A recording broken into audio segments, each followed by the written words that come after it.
નમસ્કાર વિદ્યાર્થી મિત્રો, એજ્યુટેકનો ચેનલમાં આપનું સ્વાગત છે. આપણે જોઈ રહ્યા છીએ ધોરણ 10 વિષય ગણિત પ્રકરણ નંબર 1 વાસ્તવિક સંખ્યાઓ. એમાં આપણે જોવાનું છે સ્વાધ્યાય 1.4.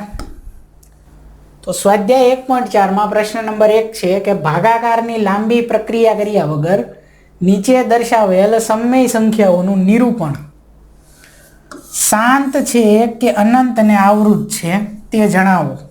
બરોબર, ભાગાકાર કર્યા વગર આપણે આ જે સંખ્યા આપી છે 13/3125 એનો જે જવાબ આવશે એ શું આવશે? રકમ જોતા જ ખબર પડે કે કંઈક પોઈન્ટ વાળો જવાબ આવે. બરોબર, પણ વગર ભાગાકાર કરે આપણે જવાબ લાવવાનો છે. તો એક ઉદાહરણ પહેલાં આપણે જોઈ લેવી. જો અહીંયા હું લખું છું કે 10/3. બરોબર, તો હવે આનો ભાગાકાર કરવી તો આ ભાગ કેટલાય ચાલે? તો કે 3 તેરી 9. 10માંથી 1 બાદ કરવી એટલે વધે 1. હવે ભાગ આગળ ચલાવવો હોય તો આપણે શું કરશું? તો કે પોઈન્ટ મૂકી અને અહીંયા 0 આગળ 3 તેરી 9. 10માંથી 1 બાદ કરો, 9 બાદ કરો, વધે 1. આગળ 0 3 તેરી 9 વધે 1. અહીંયા મૂક્યો 0 3 તેરી 9. આમ 3 3 3 આગળ ચાલશે. બરોબર, ભાગફળ ક્યાં સુધી? તો કે અનંત સુધી. તો આ જે છે એ કહેવાશે અનંત અને આવૃત, એટલે કે અનંત વખત અને પુનરાવર્તન થાય એવું. બરોબર, ભાગફળમાં સંખ્યા અનંત વખત પુનરાવર્તન થશે. અહીંયા જે મધ્યમ 3.333. તો આ જે સંખ્યા છે એવી રીતે, તો એ અનંત આવૃત છે. હવે શાંત સંખ્યાની વાત કરવી તો 7/2. બરોબર, તો અહીંયા કેટલાય ભાગ ચાલે? તો કે 2 તેરી 6. હવે 7માંથી 6 બાદ કરવી એટલે વધે 1. હવે આપણે આગળ ભાગ ચલાવવો હોય તો શું કરશું? તો કે પોઈન્ટ મૂકશું ને અહીંયા 0 મૂકશું. એટલે હવે ભાગ કેટલાય ચાલે? 5 2 5 10. એટલે હવે થઈ જશે અહીંયા 0 0. એટલે હવે આપણને આ જે મળ્યું આ કહેવાશે શાંત. બરોબર, સમય સંખ્યા જ છે, બંને સમય સંખ્યા છે. બરોબર, પણ આ એના બે ભાગ છે. એક છે શાંત સમય સંખ્યા, એટલે પોઈન્ટ પછી ક્યાંક જવાબ ઊભો રહી જશે. બરોબર, આ દશાંશ ચિહ્ન પછી જવાબ ઊભો રહી જશે, ક્યાંક જવાબ મળી જશે આપણને એમ. હવે આ જે અનંત આવૃત છે એ જવાબ નહીં મળે, અનંત સુધી રિપીટ થશે કોક ને કોક સંખ્યા. એટલે અનંત છે પણ આવૃત, એટલે કે પુનરાવર્તન થાય છે કોક અંકોનું. બરોબર, તો હવે ભાગાકાર, આ તો ભાગાકાર કર્યો એટલે ખબર પડી, પણ વગર ભાગાકારે આપણને કેમ ખબર પડે કે શું આવશે જવાબ? બરોબર, તો એ આપણે અહીંયા વગર ભાગાકાર કરે કહેવાનું છે કે જવાબ શું આવશે. તો કોઈ પણ સંખ્યા આપી હશે, સમય સંખ્યા અંશ અને છેદવાળી. બરોબર, એ સમય સંખ્યાના છેદમાં આ તો અંશ છે 13. બરોબર, અને આ છે છેદ 3125. બરોબર, તો જે આ છેદ છે, બરોબર, એ છેદના આપણે અવયવ પાડવાના છે, અવિભાજ્ય અવયવ. હવે એ અવિભાજ્ય અવયવ જે છે એ અવયવ જો 2ની n ઘાત અને 5ની m ઘાત આ સ્વરૂપમાં હોય. n અને m કોઈક સંખ્યા હશે. બરોબર, કા 2ની 3 ઘાત 5નો વર્ગ આવું. બરોબર, અથવા તો કંઈક અલગ, ટૂંકમાં n અને m એ કોઈક સંખ્યા હશે. જો આવું સ્વરૂપ છેદમાં મળે તો જે સંખ્યા હશે એ હશે શાંત સંખ્યા. ભાગાકાર કર્યા વિના જ કહેવાનું છે, એટલે આપણે આ જ ધ્યાન લેવાનું છે કે છેદમાં આવું થાય છે કે નહીં. જો છેદમાં આમ નહીં થતું હોય, આની સિવાય કોઈક વધારે સંખ્યા આવતી હશે અથવા તો કોઈ પણ રીતે આ જવાબ નહીં આવતો હોય તો થશે અનંત અને આવૃત. બરોબર, છેદના અવયવોના જે ભાગ પાડવી એ આ 2ની n ઘાત 5ની m ઘાત સ્વરૂપમાં નહીં હોય તો એ થશે અનંત અને આવૃત. તો અને જો આવી રીતે થાય છે તો શાંત થાય છે. અહીંયા આપણે એ જ કહેવાનું છે કે શાંત છે કે અનંત આવૃત. બરોબર, હવે આપણે આ 3125ના અવિભાજ્ય અવયવ પાડવાના છે. એકમનો અંક જોતા આપણને એ તો ખબર છે કે આને 2 વડે ન ભાગી શકાય. બરોબર, એકમનો અંક એકી સંખ્યા છે. હવે સંખ્યાનો સરવાળો કરવી એટલે ખબર પડે કે 3 વડે ભાગી શકાય કે નહીં. તો 3 ને 1 4, 4 ને 2 6, 6 ને 5 11. તો 3 વડે ન ભાગી શકાય. એટલે આને એકમનો અંક 5 છે એટલે આપણે 5 વડે ભાગી શકવી. તો 31 25 ભાગ્યા 5 કરવી એટલે અહીંયા શું થશે તો કે 6 આવશે, પછી અહીંયા 2 અને અહીંયા 5. 31 25 ભાગ્યા 5 કરજો, બરાબર. ભાગાકાર જો તમને આમ સીધી ખબર ન પડે તો તમારે આવી રીતે કરવાનું ભાગાકાર. 31 25 ભાગ્યા 5 કરો એટલે 625 આવશે. હજી આનો એકમનો અંક 5 છે તો 5 વડે ભાગી શકાય, બરાબર. તો આ આવશે 125. હવે 25 પંચા 125, પછી આગળ 55 25, અને આ તો અવિભાજ્ય સંખ્યા છે એટલે ડાયરેક્ટ 5 એકા 5. તો 31 25ના જે અવયવ પડ્યા એમાં 5 કેટલી વખત છે તો કે 5 વખત છે, એટલે 5ની 5 ઘાત આવું થયું, બરાબર, આના છેદમાં. તો આને જે આપણે લખી શકવી, કઈ રીતે લખી શકવી, તો અંશ તો એમનામ જ રાખવાનો છે, અંશમાં આપણે કંઈ કરવાનું નથી, જે કામ છે એ છેદનું છે. છેદને આપણે લખી શકવી 5ની 5 ઘાત, બરાબર. હવે આપણે મેં કીધું એમ કે 2ની n ઘાત અને 5ની m ઘાત, જ્યાં n અને m જે છે એ કોક અંકો હશે. તો અહીંયા 5ની m ઘાત આ આવ્યું, પણ 2ની n ઘાત જે છે, બરાબર, એ છે ખરા. અહીંયા શું હશે, કાંઈ નહીં હોય તો ગુણ્યા 1 તો હશે જ તે ને.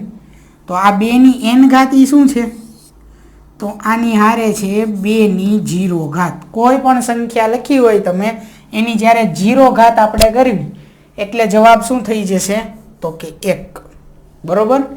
તો અહીંયા આપણે એવું ધારવાનું છે, બરાબર, આપણે એવું ધારવાનું છે કે અહીંયા શું હશે તો કે 2ની 0 ઘાત. કોઈ પણ સંખ્યાની માથે જ્યારે 0 ઘાત આવે એટલે એ સંખ્યા શું થઈ જશે 1, બરાબર. એટલે હવે આને આપણે કઈ રીતે લખશું તો કે 13 છેદમાં 2ની 0 ઘાત ગુણ્યા 5ની 5 ઘાત, બરાબર. એ 2ની n ઘાત અને 5ની m ઘાત, આ વચ્ચે કાંઈ નથી, એનો મતલબ ગુણાકાર જ છે, બરાબર. એટલે હવે આને આપણે એ સ્વરૂપમાં લખી શક્યા છીએ. કયા સ્વરૂપ? 2ની n ઘાત અને 5ની n ઘાત સ્વરૂપમાં. એટલે આ સંખ્યા થશે શાંત, બરાબર. આ સમય સંખ્યા શાંત થશે. પણ આપણે અહીંયા કઈ રીતે લખવાનું છે તો કે અહીં છેદ, એટલે શું છે છેદ તો કે 31 25 છેદને 2ની n ઘાત અને 5ની n ઘાત સ્વરૂપમાં લખી શકાય છે. એટલે કે આના અવિભાજ્ય અવયવ જે પાડ્યા આપણે એને આ સ્વરૂપમાં લખી શકાય, અથવા તો આખું લખવું હોય તો 31 25 છેદના અવિભાજ્ય અવયવોને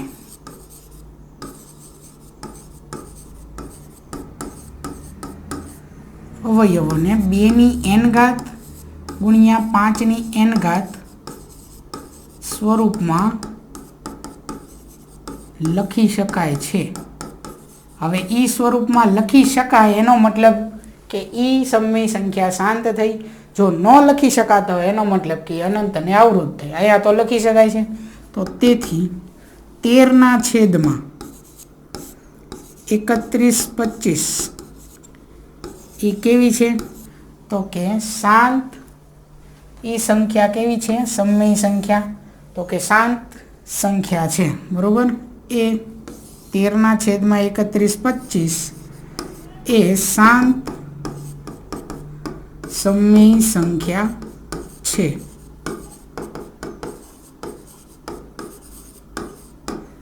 બરોબર. બસ આમાં આપણે એ જ જોવાનું છે કે છેદ જે છે એને આ સ્વરૂપમાં, એના અવયવોના આ સ્વરૂપમાં લખી શકાય કે નહીં.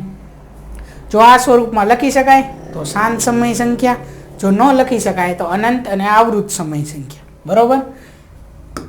ચાલો આગળ દાખલા નંબર 2 છે 17ના છેદમાં 8. તો 8ના તો આપણને ભાગ ખબર છે કે શું થાય તો કે 2 દુ 4 દુ 8, બરોબર. 2ની કેટલી ઘાત થઈ? 3 ઘાત થઈ. તો અહીંયા આપણે શું લખશું તો કે 17ના છેદમાં 2ની 3 ઘાત. હવે અગાઉ 5 આવતા હતા, 2 નહોતા. તો આપણે ધાર્યા કે 2 ની 0 ઘાત છે. અહીંયા દાખલામાં 2 આવે છે, 5 નથી. તો શું કરશું આપણે? આને આગળ આપણે ધારવાનું છે કે 2 ની 3 ઘાત ગુણ્યા શું હશે? 1. 1 મતલબ કોકની ઘાત 0, એનો જવાબ 1 આવ્યો. તો કોની ઘાત 0 હશે? તો કે 5ની ઘાત અહીંયા હશે 0. બરોબર. તો હવે આને આપણે 2 ની n ઘાત 5 ની m ઘાત સ્વરૂપમાં લખ્યા. જો n બરાબર એટલે શું છે? તો કે 3. m બરાબર શું છે? તો કે 0. મળીને સંખ્યાઓ. બરોબર. એવી જ રીતે અગાઉના દાખલામાં n અને m હતું, 0 અને 5. અલગ અલગ સંખ્યા હશે એટલા માટે અહીંયા n અને m નામ આપ્યું છે. n m બરાબર કોઈ પણ સંખ્યા આવી શકે, ઋણ સંખ્યા નહીં હોય ખાલી. બરોબર. ચાલો અહીં છેદ શું આપેલો છે? 8. 8ના અવિભાજ્ય અવયવોને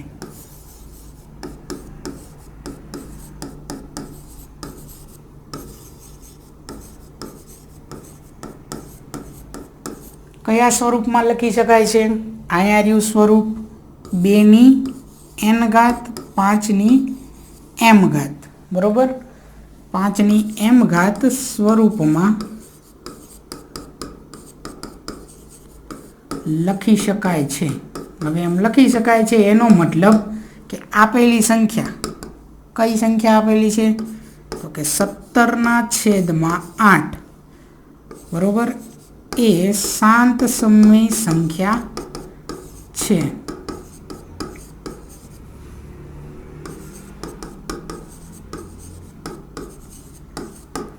બરોબર. એકદમ સરળ છે આ દાખલા. ખાલી આપણે આ સ્વરૂપ એના અવિભાજ્ય અવયવનું આવે છે કે નહીં આ જ ચેક કરવાનું છે.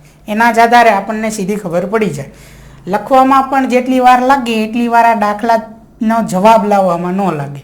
આપણે વિચારીને ઘણા દાખલાના જવાબ આવી શકે. બરોબર. ચાલો હવે આની પછી છે 455.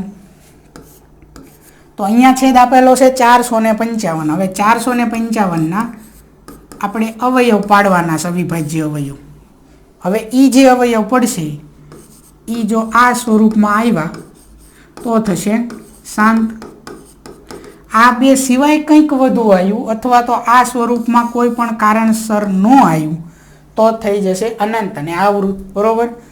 તો જોવી આના અવિભાજ્ય અવયવ પાડવી તો કે 5 ને 5 10, 10 ને 4 14. તો 3 વડે નહીં, 2 વડે તો ભાગી જ ન શકાય. 5 વડે જોવી. 5 9 45 અને 5 1 5. કેટલા આવ્યા? 91 આવ્યા. બરોબર. હવે શું થશે? અહીંયા 91 એટલે 91નો તો ભાગ શું પડે? તો કે 13 સત્તા 91. હવે 13 અવિભાજ્ય સંખ્યા છે એટલે આ તો થઈ 13 એકા 13.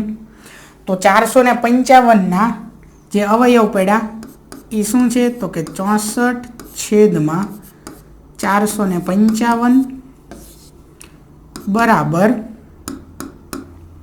શું પડે છે? આ તો એમ નામ અંશમાં આપણે કંઈ પણ ગણતરી કે કાંઈ કરવાનું નથી આની અંદર. બરોબર.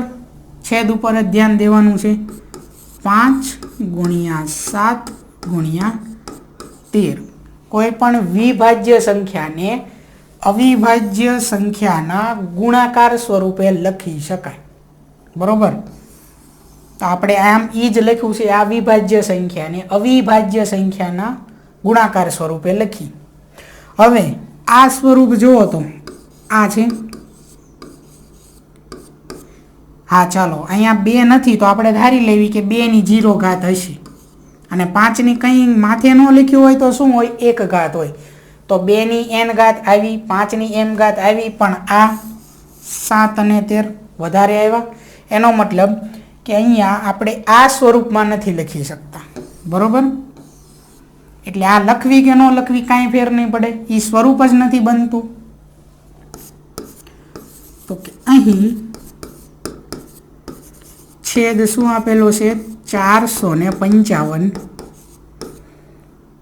ને 455ના અવિભાજ્ય અવયવોને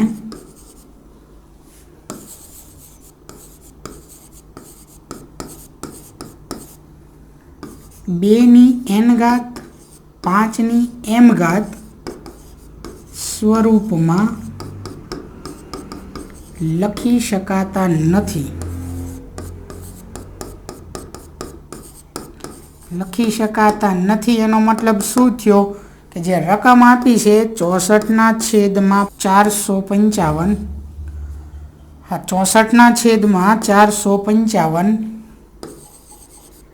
એ કેવી સંખ્યા છે? અનંત આવૃત સમય સંખ્યા છે. અનંત અને આવૃત સમય સંખ્યા છે. અનંત અને આવૃત સમય સંખ્યા એટલે કેવી કે જ્યારે આનો ભાગાકાર કરશું ત્યારે જેમ આપણે ઉદાહરણ હમણાં લીધું 10/3નું, તો શું થતું હતું? તો કે અહીંયા શેષ 1 વધી, પછી જ્યારે ભાગ ચલાવવો પડતો હતો આપણે, ત્યારે પોઈન્ટ પછી કોક સંખ્યા એક ધારી પુનરાવર્તન પામતી હતી. કઈ હતી? 3. બરોબર. એવી જ રીતે આમાં પણ કોક સંખ્યા છે, એવું નહીં કે એક કરતાં વધારે પણ હોય, પણ એ સંખ્યા સતત પુનરાવર્તન પામશે. ક્યાં સુધી? તો કે અનંત સુધી. બરોબર. એટલે કે આ જે છે એ અનંત અને આવૃત સમય સંખ્યા છે.